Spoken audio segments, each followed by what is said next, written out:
Meu nome é Gisele Azevedo, e durante muito tempo, eu acreditei que tinha nascido para ser invisível.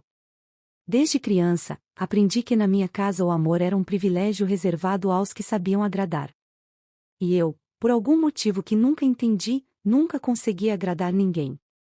Cresci ouvindo as palavras frias da minha mãe ecoarem pelos corredores da casa velha: "Você estragou a minha vida, Gisele. Se não fosse por você, eu teria sido feliz." Aquilo era o meu bom dia diário, e doía mais do que qualquer castigo. Meu pai, Osvaldo, era o oposto dela. Trabalhava em uma oficina mecânica e sempre dizia que eu tinha o mesmo olhar dele, um olhar que enxergava além da dor. Ele me chamava de pequena luz, e quando sorria, eu acreditava que o mundo era um lugar bom. Mas o mundo desabou no dia em que ele partiu. Lembro do caixão descendo na terra e da mão da minha mãe me empurrando para trás, como se até o luto me fosse proibido. Depois daquilo, o silêncio tomou conta da casa, e eu virei o alvo da amargura dela. As manhãs eram sempre as mesmas. O cheiro de café fresco misturado ao de pão torrado, o som do rádio com notícias antigas, e eu, de pé, observando meus irmãos, Vânia e César, se sentarem à mesa. "Não encosta, Gisele", dizia minha mãe. "Vai trabalhar antes de querer comer." Eu obedecia. Lavava a louça, varria o chão, estendia a roupa no varal e tentava não chorar. Quando a fome apertava, eu esperava todos saírem para raspar o fundo da panela. Era assim que eu sobrevivia, em silêncio. Mas foi nesse silêncio que aprendi a conversar com Deus. Um dia, mexendo nas caixas antigas do meu pai, encontrei uma Bíblia coberta de poeira e com as páginas amareladas. Sentei no chão, abri sem pensar e li: "Ainda que meu pai e minha mãe me abandonem, o Senhor me acolherá." Aquelas palavras foram como um abraço invisível. Chorei tanto que molhei as páginas e ali, naquele quarto frio que mais parecia um depósito, fiz a minha primeira oração sincera. "Deus, se o Senhor existe mesmo, não me deixa morrer aqui. Me leva para algum lugar onde eu possa ser amada, nem que seja só pelo Senhor." A partir daquele dia, comecei a guardar pequenos sonhos dentro de mim. Sonhava com uma casa minha, com janelas grandes e cortinas brancas. Sonhava em estudar, trabalhar, vestir roupas limpas que eu mesma comprasse. Mas, acima de tudo, sonhava em provar para minha mãe que eu não era o erro da vida dela. O tempo passou, e minha rotina virou um ciclo de dor. Rosa, minha mãe, parecia se alimentar do meu cansaço. "Você devia me agradecer por ainda ter um teto", ela dizia enquanto eu esfregava o chão. Vânia, sempre vaidosa, ria de mim. César, o mais velho, me olhava com desdém, como se eu fosse uma empregada e não a irmã dele. Às vezes, eu ouvia os três cochichando sobre mim, dizendo que eu nunca sairia dali, que ninguém jamais me amara. E por muitas noites, acreditei nisso. Mas a fé é como uma semente que brota no concreto. Quanto mais tentam esmagá-la, mais fundo ela cria raízes. Eu não sabia o que era ser feliz, mas sentia que Deus me observava. Às vezes, enquanto lavava roupa, eu falava sozinha: "Senhor, me ajuda a ser forte. Eu não quero odiar ninguém. Eu só quero uma chance." E, de alguma forma, essa oração me mantinha viva. No meu aniversário de 16 anos, acordei decidida. O céu estava cinza, e a chuva fina parecia me empurrar para longe daquela casa.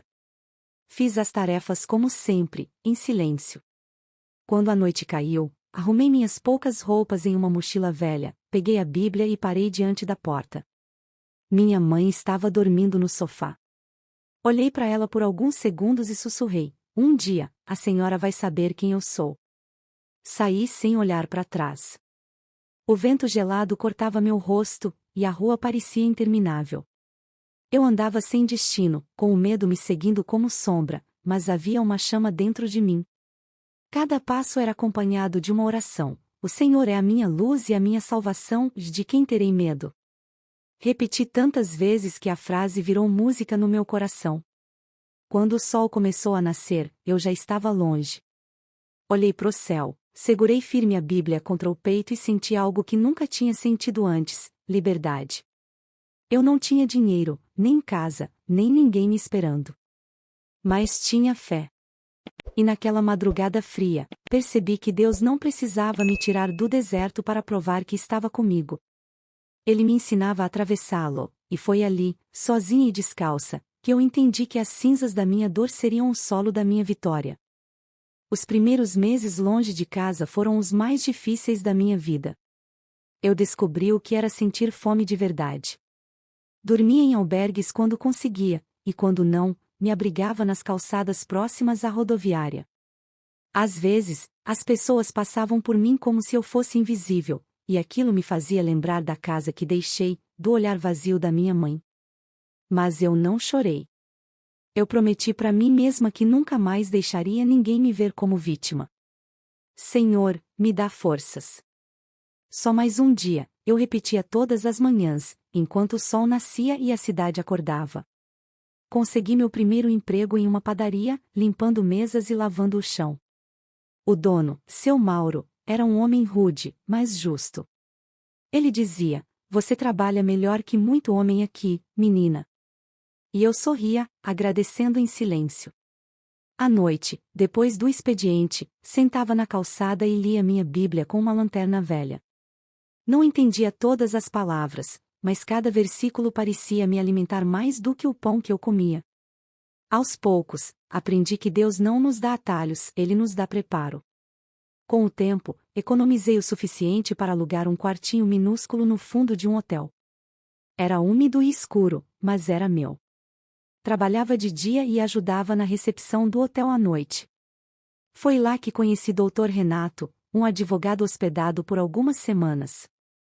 Ele percebia o quanto eu gostava de conversar sobre leis, sobre justiça. Um dia, enquanto eu limpava o balcão, ele me perguntou: "Você gosta de direito, menina?" Eu ri e respondi: "Eu gosto da ideia de ver o justo vencer." Ele ficou em silêncio por um instante e depois disse: "Então estude. Não há justiça sem quem a defenda." Essas palavras ficaram gravadas em mim. Com o incentivo dele, me inscrevi no supletivo e depois tentei uma bolsa em uma faculdade de direito. Quando recebi a carta de aprovação, eu chorei de joelhos no chão do quarto. Obrigada, meu Deus. O Senhor ouviu a filha que ninguém quis ouvir. Foi o começo da minha nova vida. Estudar e trabalhar ao mesmo tempo parecia impossível. Eu acordava antes do sol e dormia depois da meia-noite. No caminho para as aulas, o cansaço me fazia tropeçar, mas eu seguia. Havia algo dentro de mim que dizia: "Não pare, Gisele. O teu tempo vai chegar." E quando duvidava, lembrava do que estava escrito no Salmo 27, o mesmo que encontrei quando era menina. Os colegas da faculdade me olhavam com desdém. Usavam roupas caras, falavam de viagens, e riam do meu uniforme de balconista. "Ela acha que vai ser advogada", ouvi um deles dizer. Engoli seco e sorri. Eu não precisava provar nada para ninguém. Eu só precisava chegar lá. No fundo, eu sabia que Deus me colocava naquele ambiente não para me humilhar, mas para me ensinar a permanecer humilde mesmo quando a vitória chegasse. Os anos passaram, e a menina da padaria virou doutora Gisele Azevedo. Passei no exame da ordem, conquistei meu registro e fui contratada pelo mesmo escritório onde Dr. Renato trabalhava. No meu primeiro dia, entrei usando o mesmo par de sapatos gastos com o qual fiz a prova da faculdade. Eu os guardei de propósito, para nunca esquecer de onde vim. Quando sentei diante da mesa de vidro, com meu nome em uma placa dourada, senti o coração pulsar forte. Fechei os olhos e orei baixinho: "Senhor, não me deixa me esquecer do que me trouxe até aqui." Com o tempo, comecei a lidar com grandes causas, e cada cliente parecia uma nova prova de fé. Muitos me olhavam e duvidavam: "Você é jovem demais para lidar com isso." Mas eu respondia com calma: "A juventude não é fraqueza. É combustível." E assim fui vencendo, caso por caso, degrau por degrau, até ser reconhecida como uma das advogadas mais competentes do escritório. Foi nessa época que comecei a investir em imóveis. Eu passava pelas ruas da cidade e via prédios abandonados, sujos, esquecidos. E algo dentro de mim dizia: eles só precisam de alguém que acredite. Talvez fosse porque eu sabia o que era ser deixada de lado. Então comecei a comprar, reformar, reconstruir. Um desses prédios, o maior deles, ficava em Higienópolis. Quando o vi pela primeira vez, com as janelas quebradas e as paredes descascadas, senti um arrepio. Esse vai ser o meu símbolo, pensei. Trabalhei duro por meses até vê-lo de pé, restaurado, com cada detalhe refletindo a superação que Deus fez em mim. Na inauguração, fiquei sozinha diante da fachada iluminada e murmurei: Senhor, o prédio é bonito, mas a glória é tua. Eu sabia que aquele lugar não era apenas concreto e vidro. Era a prova viva de que o desprezo não é sentença, e sim combustível. A menina que um dia varreu o chão agora possuía um império. Mas mais do que isso, possuía paz. Não uma paz que vinha do mundo, mas a que só Deus dá àqueles que confiam mesmo quando o chão some. E naquela noite, olhando as luzes refletidas nas janelas do meu prédio, entendi algo profundo: o verdadeiro sucesso não é o que te afasta do passado, é o que te permite olhar para ele sem dor e dizer, com o coração firme: eu venci. O tempo tem um jeito curioso de nos testar justamente quando acreditamos que finalmente encontramos paz. Eu vivia um dos melhores momentos da minha vida. Meus dias eram divididos entre audiências, reformas de imóveis e viagens a trabalho. Eu tinha minha própria equipe, um escritório elegante no centro e o respeito de pessoas que antes nem me olhariam nos olhos. A solidão ainda me visitava às vezes, mas era uma solidão leve, tranquila, o tipo que ensina a apreciar o silêncio. Foi então que o passado bateu à minha porta. Naquela tarde chuvosa, o interfone tocou. Do outro lado, a voz do porteiro parecia hesitante. Doutora Gisele, tem uma senhora aqui, ela diz que é sua mãe. Por um instante, o mundo parou. Senti o sangue fugir do meu rosto. Rosa. Fazia mais de 10 anos desde a última vez que eu ouvira esse nome ser pronunciado diante de mim. Respirei fundo, pedi que a deixassem subir e orei em silêncio: Senhor, me dá calma. Eu não sei o que ela quer, mas me dá sabedoria para ouvir. Quando a porta se abriu, o tempo pareceu recuar. Lá estava ela, envelhecida, o olhar cansado, os cabelos grisalhos, e o mesmo ar de superioridade disfarçado de fragilidade. Ela me olhou de cima a baixo e disse, com a voz trêmula: Você ficou diferente.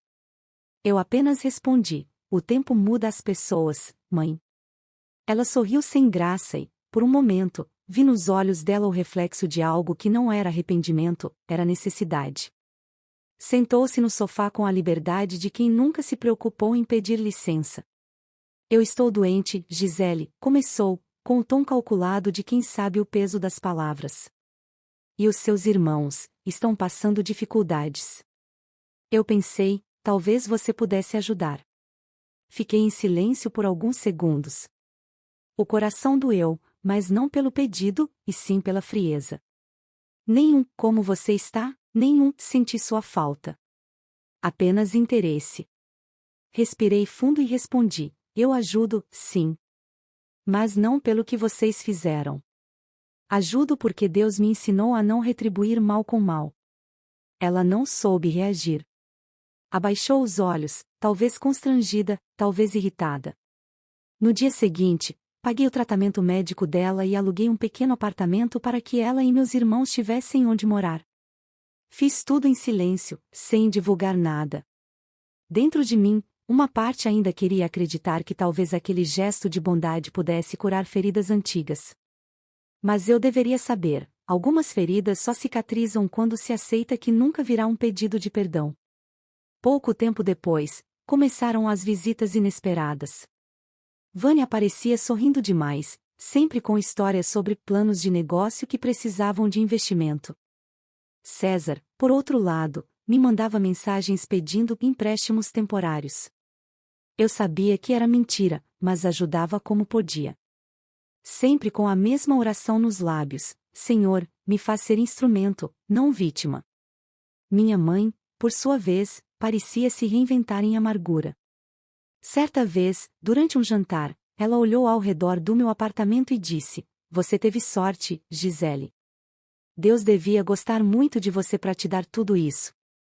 Sorri e respondi com calma: Não foi sorte, mãe. Foi fé, trabalho e misericórdia. Ela bufou e murmurou: misericórdia, eu nunca precisei disso.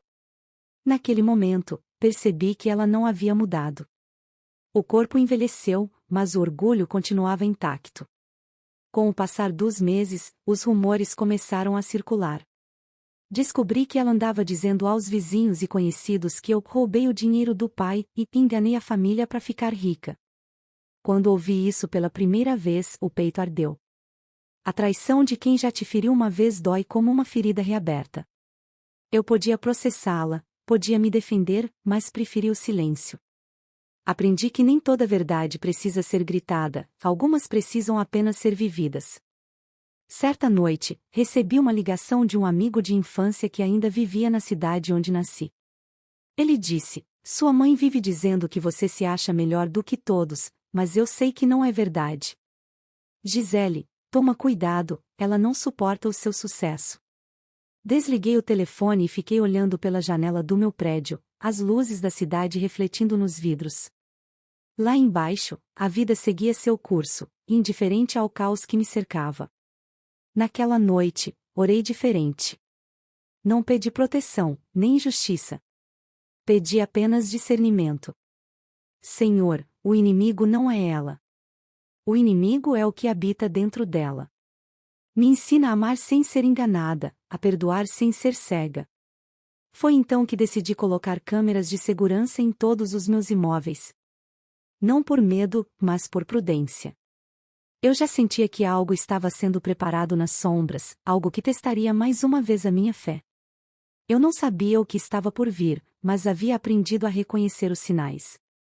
O vento muda antes da tempestade, e dentro de mim, o ar já estava diferente. No fundo, uma voz suave, quase sussurrada, me dizia: eles voltarão, Gisele. Mas desta vez, não será por ajuda. Naquele início de outono, o vento em São Paulo trazia um ar diferente, o tipo de brisa que anuncia mudanças. Eu não sabia, mas estava prestes a viver o capítulo mais perigoso da minha história. Era uma manhã comum no escritório quando meu celular tocou. Do outro lado da linha, uma voz formal, em inglês, me convidava para representar a empresa em um congresso jurídico internacional, em Nova York. Aquilo era mais do que um reconhecimento profissional, era o cumprimento de uma promessa silenciosa entre mim e Deus. Fechei os olhos e agradeci em silêncio: Senhor, o que era poeira agora viaja de avião. Meus colegas comemoraram, os sócios me parabenizaram, e eu senti o coração transbordar de gratidão. Preparei tudo com cuidado. Meu prédio, o mais importante dos meus investimentos, estava finalmente finalizado, moderno, seguro e completamente automatizado. Cada andar era um reflexo da minha trajetória, da poeira à glória. Instalei um sistema de segurança avançado, com câmeras internas e externas, sensores de movimento e fechaduras digitais programadas apenas para as minhas impressões. Eu não sabia por quê, mas algo dentro de mim insistia em reforçar cada detalhe, como se o Espírito Santo me alertasse: protege o que eu te dei. Antes de viajar, passei um último dia ali, caminhando pelos corredores vazios e reluzentes. Toquei as paredes com a ponta dos dedos, como quem abençoa o próprio lar, e orei baixinho: tudo isso é teu, Senhor. Guarda com teu poder o que conquistamos juntos. 2 dias depois, embarquei. O avião cortava o céu, e eu observava as nuvens pensando em como a vida muda quando a alma aprende a confiar. No entanto, do outro lado do oceano, as intenções da minha família se moviam em silêncio. Minha mãe, Rosa, soube da viagem por meio de uma vizinha. Eu soube depois que ela comentou com meus irmãos durante um jantar. Ela vai ficar semanas fora, disse, com a voz firme, e aquele prédio parado não serve para nada. Se fosse justo, estaria em meu nome. Eu mereço. César, sempre impulsivo, perguntou: mas o prédio é dela, mãe. E as câmeras? Ela vive cheia de segurança. Rosa o interrompeu com um olhar de desprezo.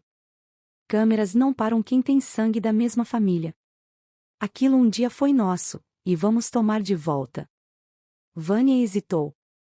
Tentou argumentar, mas a ganância é contagiosa, e a promessa de milhões na conta faz qualquer consciência se calar.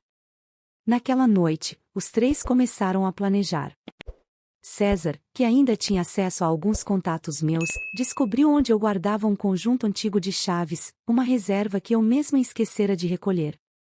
O plano parecia perfeito. Entrariam discretamente, mudariam as fechaduras, venderiam os andares com a ajuda de um corretor e desapareceriam com o dinheiro antes que eu voltasse ao país. Enquanto isso, eu vivia o que parecia ser o auge da minha carreira. As palestras eram um sucesso, e minha apresentação sobre ética no direito foi aplaudida por advogados renomados.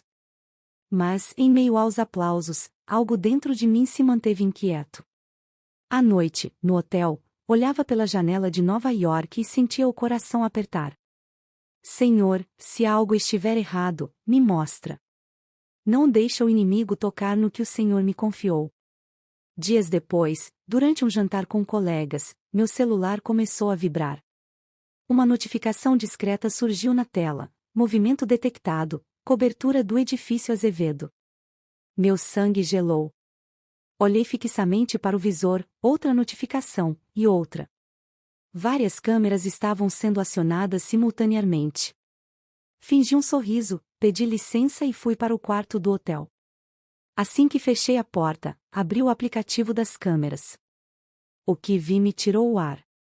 Minha mãe, meus irmãos, dentro do prédio. Rindo, abrindo garrafas, caminhando pelos corredores que construí com o suor do meu trabalho. Rosa, sentada na poltrona da sala principal, dizia alto: agora sim, minha filha, o prédio está nas mãos de quem deveria estar desde o início. César pegava documentos da recepção, e Vânia tirava fotos como se celebrasse uma conquista. Fiquei parada por alguns minutos, tentando entender se aquilo era mesmo real. Mas a realidade é cruel quando vem sem aviso. Fechei os olhos e sussurrei: Senhor, me dá domínio próprio. Não vou agir pela ira, mas pela justiça. Respirei fundo e peguei o telefone. Liguei para o meu advogado, Dr. Augusto, e disse: ative o protocolo do edifício Azevedo. Imediatamente. Ele entendeu sem que eu precisasse explicar. Em minutos, todas as travas de segurança começaram a ser reconfiguradas à distância.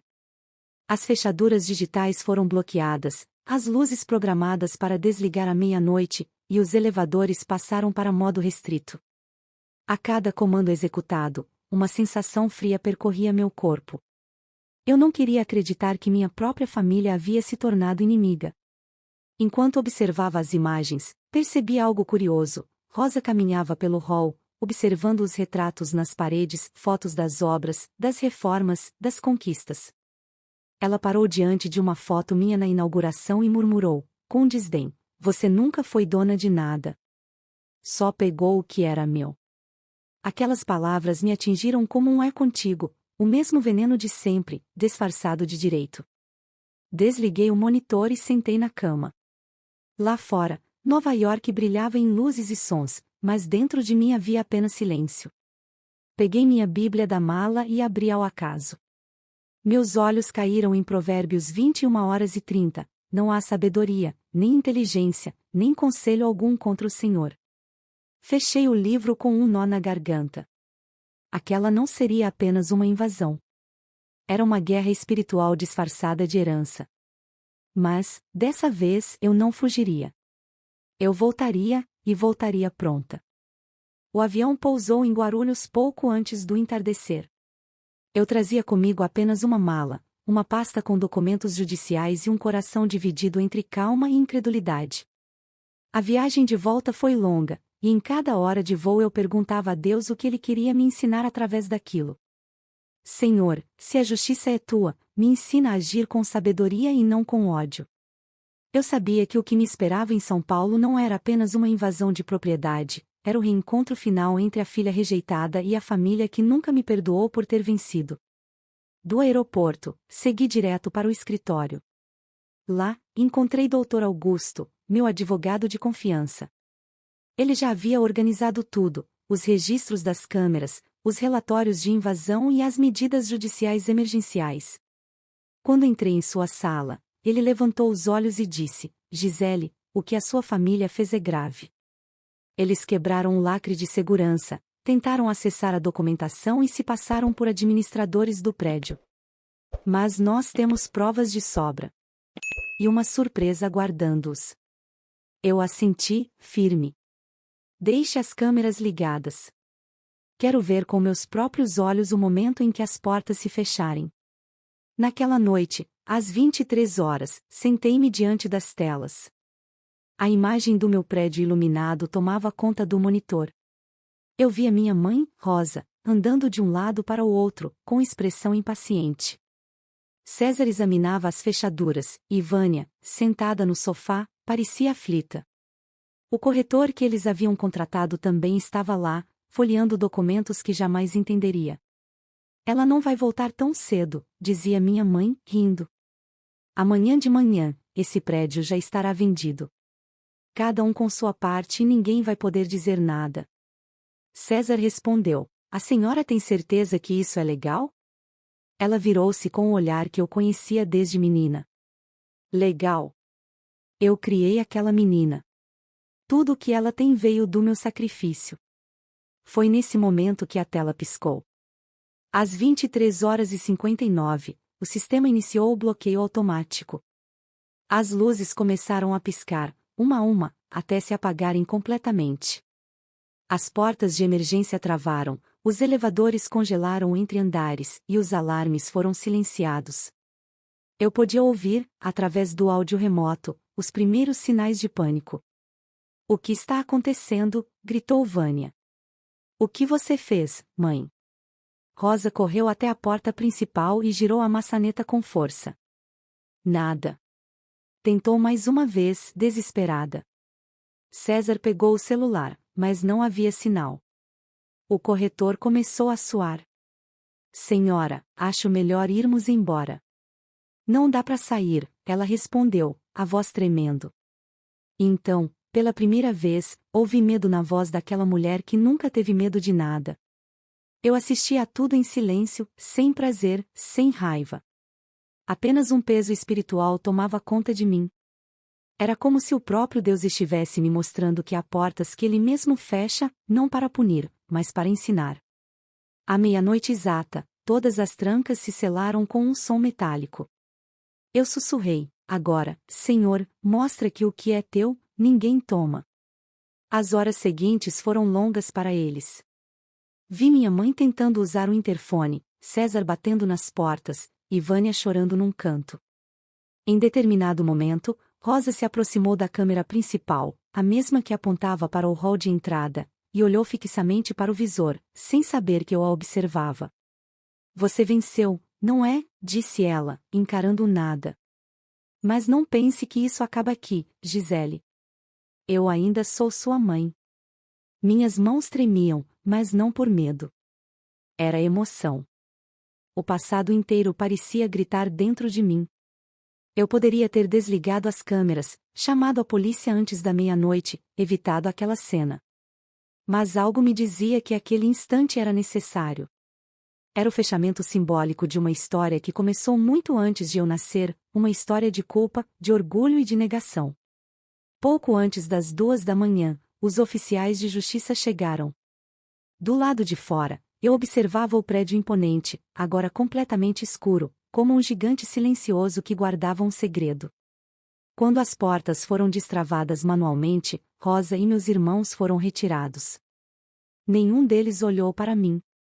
Talvez por vergonha, talvez por raiva. O corretor, pálido, tentou se justificar.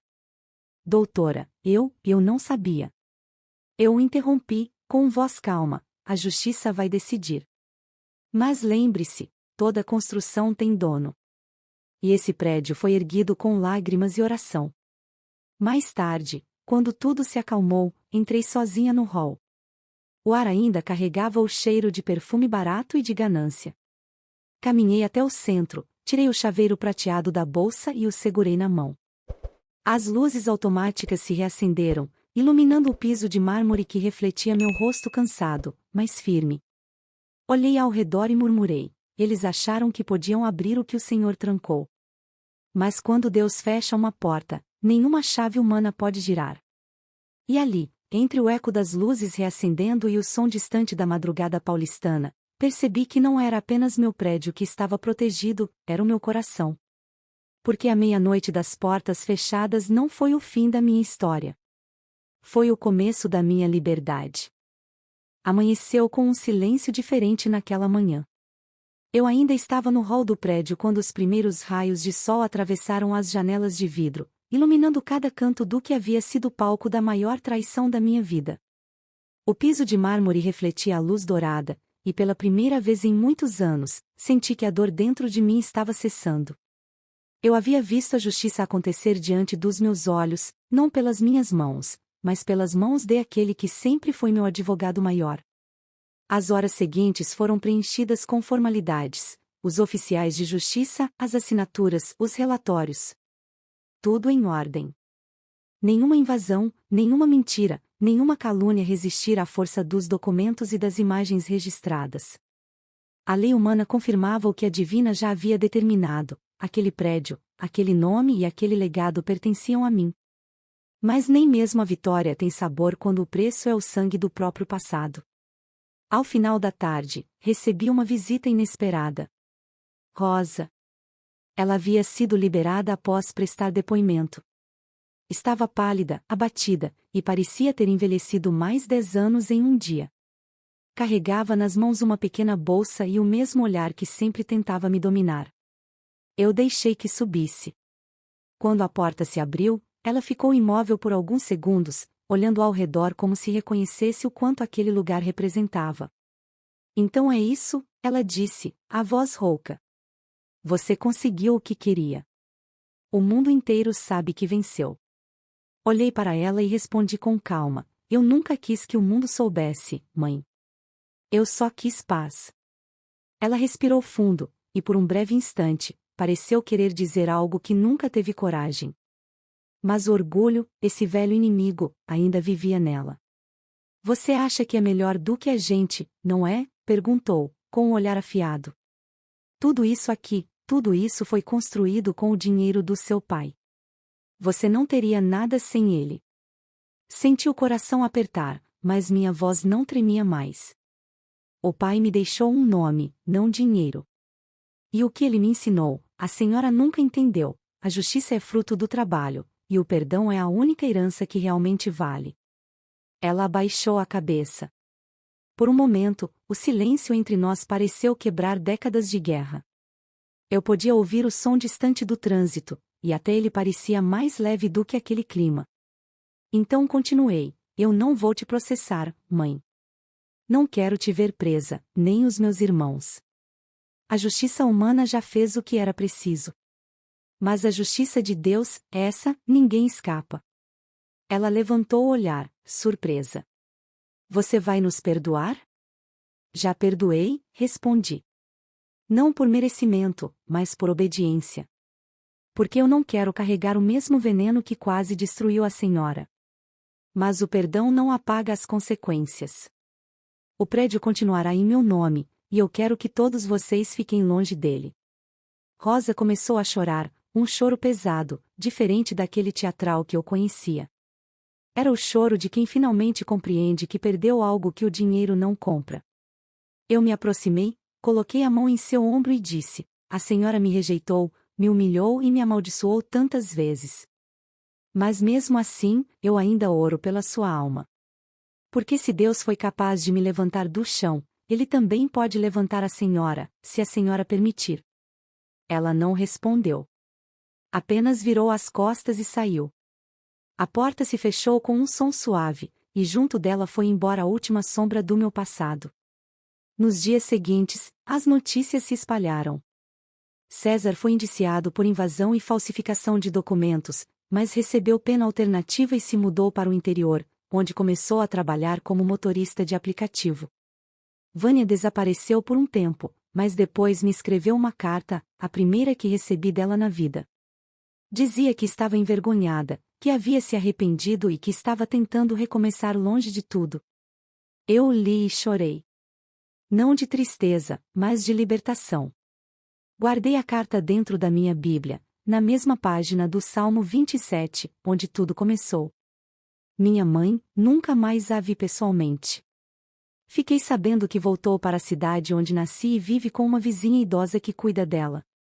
Às vezes, mando dinheiro anonimamente, sem esperar gratidão. Talvez ela nunca mude. Talvez o orgulho a acompanhe até o fim. Mas aprendi que o perdão verdadeiro não depende da transformação do outro, ele depende da nossa. Meses se passaram, e o prédio voltou a ser só meu. Mas eu não quis transformá-lo em luxo ou lucro. Decidi algo que surpreendeu a todos: reformei 2 andares e criei ali um abrigo para mulheres abandonadas e vítimas de rejeição. Coloquei o nome de casa Salmo 27. Quando o letreiro foi instalado, senti um nó na garganta. Aquele versículo, que um dia me deu forças para fugir de casa, agora brilhava na entrada como farol para outras mulheres perdidas. No dia da inauguração, reuni todas elas no salão principal.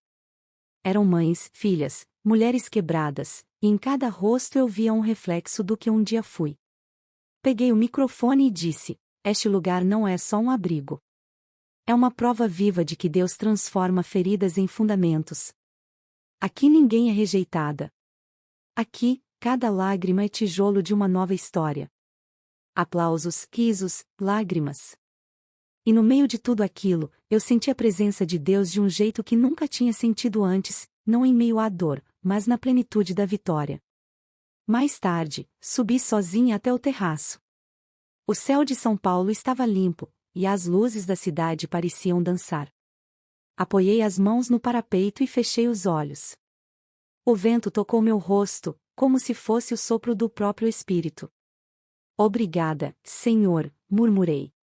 Eles me fecharam as portas do amor, mas o Senhor abriu as portas da honra.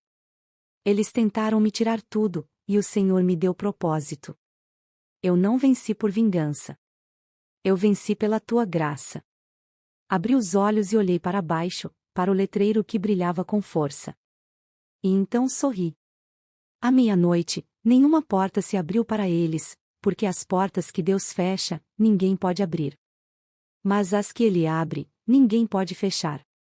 Fico muito feliz por você ter ficado até o final do vídeo. O que você achou dessa linda história? Coloque nos comentários sua opinião, deixe seu like, se inscreva no canal, e ative o sininho de notificações para não perder uma história preciosa. Até a próxima!